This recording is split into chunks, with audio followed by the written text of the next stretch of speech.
తోటకూర తాలింపు అండి. వాటికి కావాల్సిన పదార్థాలు: శనగపప్పు, జీలకర్ర, కొన్ని ఉల్లిపాయలండి,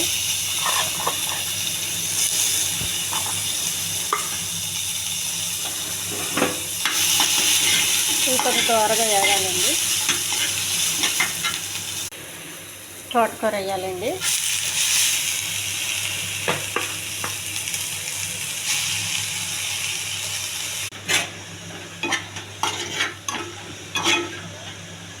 రెండు పచ్చిమిర్చి వేయాలండి.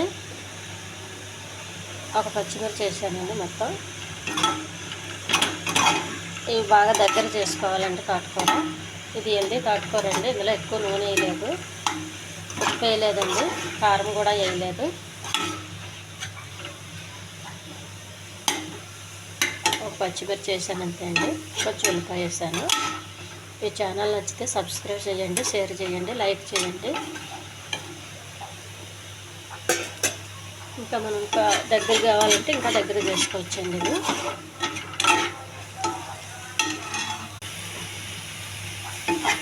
ఆకుకూర రెడీ అయిందండి. తోటకూర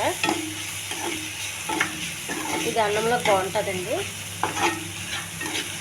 చపాతీ కన్నా అన్నానికి బాగుంటుంది అంటాను. ఇది బ్రౌన్ రైస్కి అయితే ఇంకా బాగుంటుందండి. ఈ పొడి పొడిగా ఉన్న ఆకుకూరని బ్రౌన్ రైస్లో కలుపు తింటే చాలా రుచిగా ఉంటుంది. చాలా హెల్దీ కూడానండి బ్రౌన్ రైస్, తోటకూర.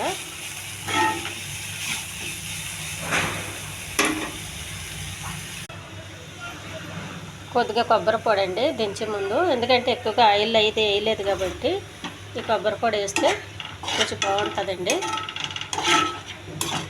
పొడి పొడిలు ఆడుతూ ఉంటుంది, ఇంకా బాగుంటుందండి కొబ్బరి పొడి వేయడం వల్ల.